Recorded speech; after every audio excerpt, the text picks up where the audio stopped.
Hello. जी भैया बोलिए।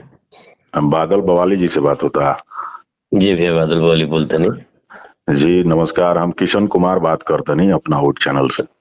भैया के प्रणाम। प्रणाम प्रणाम, कैसन बानी? सब आशीर्वाद बटोर के। रुआ के फोन गई है कुछ मुद्दा पर बातचीत करे खातिर।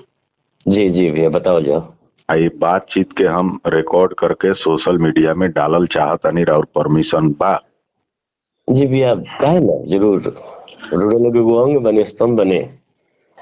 बादल जी, कुछ सवाल बा जेमे पहला हमार सवाल ई बा जी कि जी आजकल बादल बवाली जी का कुछ कर रहल बानी, या फिल्म इंडस्ट्री होके चाहे एल्बम इंडस्ट्री होके, ओइमे का कुछ आवे वाला बा जौन पब्लिक तक पहुंची? लंबा टाइम से बहुत सारा चीज बा जौन रउआ बारे में लोग जानत था, लेकिन नया अपडेट कुछ पब्लिक तक पहुंचे।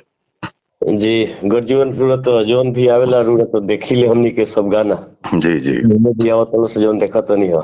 जी एक जौन भी आवत रूरा देखी ले खास तो कि यूट्यूब के न्यूज के माध्यम से रूरे से ने वो बानी की सब के गाना देखी ले ऊपर कमेंट करी अच्छा लगेला। जी जी जी हाँ।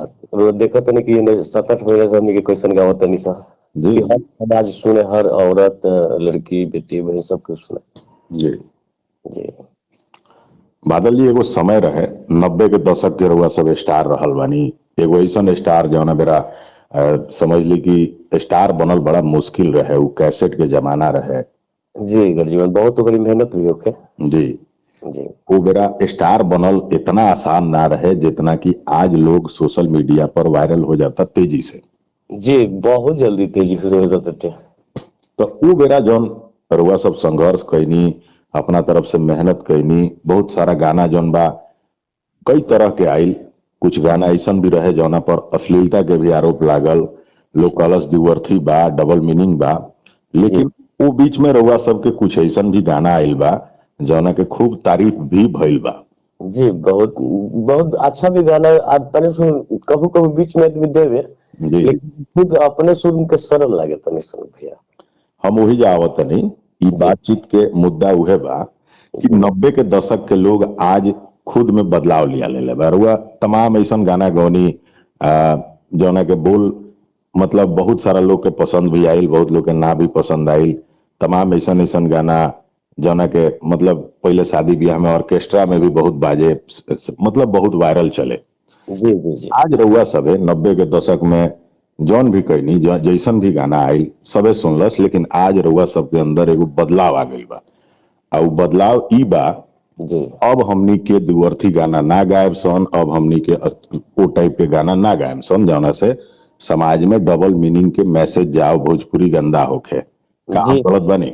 ना बिल्कुल तो एकदम सही बने भैया। मान ले कि अपने घर के नु मान ले कि बेटी को तो सुनते तो गाना के जी जी यानी अच्छा गाना गाओ जी तो हम सभी को कलाकार के जे भी अभी मिलता टेरुआ से शायद हमने के 6-7 महीने पहले भेंट भरे तो हमको अलग नहीं कि भैया हम उ सब गाना गाओ छोड़ दिले बनी। जी जी जी जी ये दुअर्थी गाना पर उतना बढ़िया नहीं के मार्केट में रिस्पांस भी नहीं के दुअर्थी गाना के अब ज्यादा। जी जी। अब जेकरा माने अब वो अपने गावे के बहु भाई लोग से भी रिक्वेस्ट बा के तनी सुन पर्दा कइल जा। नया कलाकार लो बादल जी, रुआ सब दौर देखले बनी। जी जी जी। नया कलाकार लो एबरा हिट होखे खातिर कोनो हथकंडा आजमावता, लेकिन कुछ दिन खातिर भैया, है ना? तो कुछ दिन खातिर बाद में वो फिर बासी रोटी वाला हाल हो जाता थे। वो तो देखा था नहीं मार्केट में कि आवत था सबे जात थे क्योंकि मान ले कि हमने के भैया वो वही से लेके अभी तक ले कुछ ना कुछ पहले बस के हमने के कुछ आवत अभी भी लोग नाम जान सकते हैं जब बढ़िया से जान सकते हैं। जी लेकिन आजकल के 5 साल के अंदर के आवत है के चलते के जान सकते हैं। ये तो सोचे के बेचारे के बात बटे कि अच्छा गाना कबू मार्केट में अच्छा लगे। वो घड़ी के जब भी गाना अच्छा बटे आज भी चलता कि ना भैया। जी जी जी जी। जी बादल जी, कुछ गाना रहे जौना के बोल हम शायद भुलाता नहीं, कुछ पब्लिक के बता दिहल जाओ जो ये ऑडियो सुनता कि कौन कौन गाना ऐसा रहे जौना पर बहुत ज्यादा बवाल भी हो गई, बहुत सारा चर्चा भी हो गई, जौन डबल मीनिंग भी रहे। कुछ ओकर जी मुखड़ा के लाइन कुछ बता दिहल जाओ जौन की बादल जी हिस्ट्री बनौले रहनी। जी 99 में निकल रहे गुच्ची वाला गाना रहे। जी हाँ गरम रहे मुंह खोला मुंह में डाल दे रहे आके तो शराबी रहे दू चार कट्ठा का नामे रही बहुत सारा गाना एसी खोजता सब गाना रहे सब। इंजन में फेल एंगल कंपनी से बहुत अच्छा चल रहा है, सब बहुत टी सीरीज से चल जो रसगुल्ला चल रहा है, सब गाना रही से। लेकिन अब तनी आइडियो पे तनी सब मान ली कि ई रोड़ा जौन डाले सोए के सुनी तो रिक्वेस्ट बा कि सब गाना गवाए मत थोड़ा से।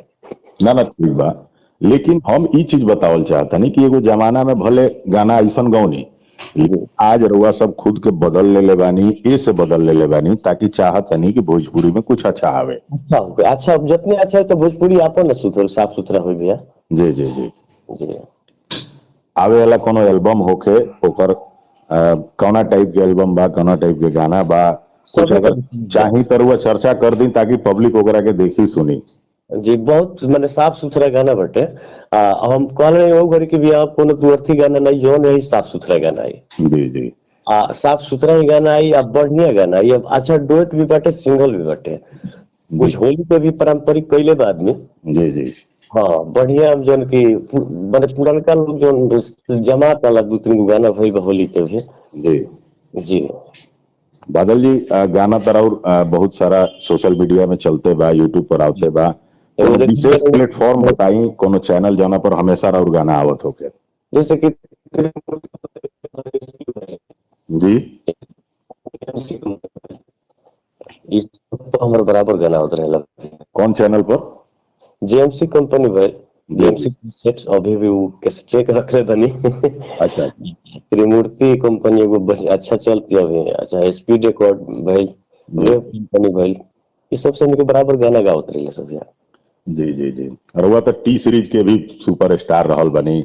जी आज भी हमने के कहे ना बढ़िया सपोर्ट मिलल है, एगो ओम प्रकाश जो बानी टीसी में। जी जी जी प्रकाश पांडे जी सपोर्ट अच्छा हुआ के मिलेला, हमेशा शुरू से ही मिलेला भैया। जी जी हमरा बातचीत के मकसद ये रहल कि रउरा सब 90 के दशक के स्टार रहल बनी, आज बदलाव चाहतनी भोजपुरी में, ई चाहतनी कि भोजपुरी में कुछ अच्छा होके, लोग भी कुछ सीखी। ये पुरानका लोग छोड़ के गई लोग, हमनी से गर्जीवन श्रेष्ठ बा लोग के तनी अच्छा से कह जाओ, अब के वो सोच चल गई बटे। जी जी जी जी चलिए बहुत अच्छा सोच बाटे राहुल आप, और वह सोच पर नया कलाकार लोग चले के खातिर रउरा इस सब में रउरा लोग के आशीर्वाद चाहिए, काहे तो गर्जीवन रूपी तेगो बानी लोग, बड़ भाई बानी लोग, आशीर्वाद चाहिए हमनी के। बादल जी हमनी जैसन जे भी सोशल मीडिया के क्रिएटर बा या पत्रकार बा या जे भी बाटे भोजपुरी के जे भला चाहता, जी जी जी वो कलाकार से निष्पक्षता से बातचीत करेला। हम भी प्रयास करेनी कि जे भी कलाकार बा ओकर अच्छा के तारीफ हम जरूर करी, अगर वो कुछ अच्छा करता तो। जब भी रूरा मिलल बनी अच्छा बात बतौले बनी।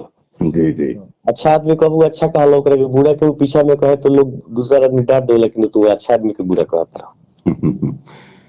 चलिए बादल जी शुभकामना बा, रउआ जितना भी बढ़िया एल्बम लेके आवत तनी, बढ़िया चीज भोजपुरी में लेके आवत तनी, पब्लिक के ओकर सपोर्ट मिलो। आप पब्लिक पूरा मन बना ले बा कि भोजपुरी में जो भी अच्छा करी ओकरा के भी हमनी के सपोर्ट करे के बा, आ जौन अच्छा चीज आवत ओकरा के पब्लिक देखत सुनत भी बा। जी जी बहुत अच्छा से सुनत है, हर बियाह शादी में बाजत नहीं, बियाह बाजत है ऑर्केस्ट्रो में, लोग कहते हैं कि ऑर्केस्ट्रा में भद्दा गाना बाजी, तो ऑर्केस्ट्रो में तो साफ सुथरा गाना बाजत है ना। जी जी जी जी तो चलिए और जितना भी गीत संगीत के जौन भी माध्यम बा, वो माध्यम कहीं ना कहीं सोशल मीडिया पर लोग के पसंद भी आवता, यूट्यूब पर भी, और जितना भी एल्बम और गाना और जौन भी भोजपुरी से जुड़ल कोनो भी एक्टिविटी बा ओकरा के हमनी के हमेशा जब भी रउआ कुछ अच्छा करे तो सपोर्ट रही। जरूर एगो और चीज पत्रकारिता के धर्म बा, रउआ कभी गलत करे तो ओकर हमनी के जम के विरोध भी करे सब। अरुणा लोग के टोकल जरूरी बा कि बादल जी थोड़ा गलत होता है तो टोके तो हमरा आभास है कि ना भैया से कह रहे कि कुछ अच्छा करे के बटे। जी जी हाँ तो चलिए शुभकामना रही रउआ खातिर। जे भी लोग ये ऑडियो के सुनता, जे भी लोग एकरा के शेयर करता, वो तमाम जनता से, तमाम पब्लिक से रउआ का कुछ कहल चाहब? जितना भी न्यूज आपन उठ के सुने वाला बानी श्रोतागण सब के हाथ जोड़ी बा, कर जोड़ी बा कि गाना अच्छा जाए भैया, हर गाना के किशन भैया आशीर्वाद दी ले, अच्छा गाना के दिले, खराब गाना के ठोकी लिया के जे भी आपन वोट के देखता ओकरा के लोग ज्यादा से ज्यादा प्यार दुलार आशीर्वाद दी।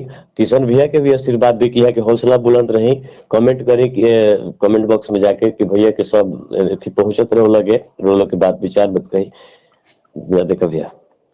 चलिए बादल बवाली जी, बहुत सारा शुभकामना के साथ बातचीत करे खातिर होगा के बहुत सारा धन्यवाद, शुक्रिया। जरूर धन्यवाद, प्रणाम।